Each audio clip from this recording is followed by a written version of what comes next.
recent weekend trip, I visited the city of Florence, a beautiful town sitting in the dramatic mountains of Italy's Tuscany region. My time in Florence was a little different than some of my more organized group trips. Without any solid direction, the experience was more about leisure than learning. While in Florence, I hit some of the most typical tourist attractions at my own pace, and I could take time to check out some of the modern culture of the city as well. Nightlife in Florence is no disappointment, and aside from checking out some of Florence's long list of bars and discotheques, I caught a concert headlined by Yola Tango, one of my favorite bands in the US, which the local Italian indie rockers seem to appreciate every bit as much. There was also a protest rally where local activists paraded through the streets to speak out against the proposed construction of a rail system through the historic part of town. The same weekend also marked the annual Florence Marathon, which packed the old city center with thousands of spectators and competitors. On the downside, the track ultimately cut the city in half and caused me to miss my train out of town, but while I was waiting, at least there was something really cool happening. The food in Florence wasn't surprising. All the components of what Americans perceive as Italian food are there, but because it's in Italy, it just tastes better. It's also relatively affordable. At a small traditional restaurant in the historic district, I was able to get a fantastic ravioli and truffle sauce with a glass of Tuscany's world-famous red wine for only €13, a decent price for fine dining in Europe. I also had some of the best pizza of my life for only €5, and there are gelato shops on nearly every corner for often a lot less than gelato costs in the States. Florence is absolutely packed with historic and artistic sites dating clear back to the pre-Roman era, but dominated by Renaissance works.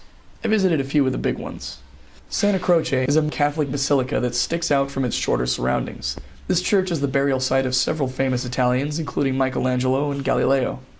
The Ponte Vecchio is a 16th century covered bridge that crosses the Arno River and is completely buried in jewelry shops. The bridge is part of the Vasari Corridor, which is a special path of bridges and tunnels built as a shortcut for the Grand Duke of Tuscany between his palace and governmental offices. Originally, the bridge was a typical Italian marketplace, but the Duke didn't like the smell of the meat shops while he was walking to work every day, so he had them removed and replaced by goldsmith shops, and nothing has changed since. The Piazza della Signoria is a downtown open-air art museum which once functioned as the political center of town. The plaza is best recognized by the Piazza Vecchio, which is a governmental palace built in 1299 and acted as the Medici family residence until 1565. The Medicis, who were the Dukes of Florence, moved into this place in 1549, a huge living complex called the Pitti Palace, which sits in front of a hill covered by the sprawling Boboli Gardens. During the 18th century, this site was used by Napoleon Bonaparte as a power base, and was later the royal palace of the reunified Italian monarchy.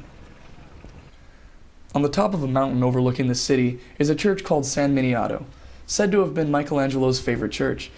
In fact, during the siege of Florence in 1530, defending soldiers used the site as an artillery post, and Michelangelo had the whole building wrapped in mattresses to save it from enemy fire.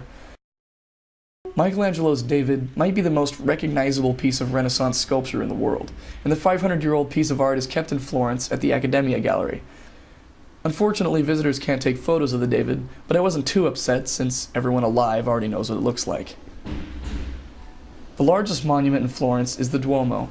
This Gothic structure took 160 years to build, and its cupola is the largest brick dome ever constructed. The Duomo is attached to a basilica and a bell tower that together take up an entire city block. The view from the top is absolutely incredible. What's more interesting is the painting on the inside of the cupola. So the theme of this painting is basically the ideological contrast between heaven and hell, and it's painted inside of a dome. So basically the top of the dome, the peak, is sort of this beautiful heavenly image that descends down the walls to the outer rim, the bottom part, which is basically a really violent, visually inventive depiction of hell. And this painting is the most metal thing I've ever seen in my life. I mean, I'm trying in one moment to appreciate it as a beautiful piece of Renaissance art that it is, but at the same time, while I'm looking at it, all that's going on in my head is...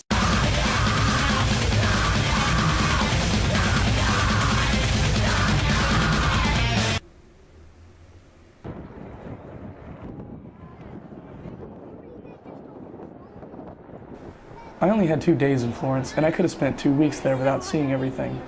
For somebody looking for the classic romantic European atmosphere, Florence is a good place to start. Transportation in Italy can be a little bit sketchy and disorganized, but with some decent planning, Florence is definitely worth the trip. For the Argonaut, I'm Kevin Otzenberger.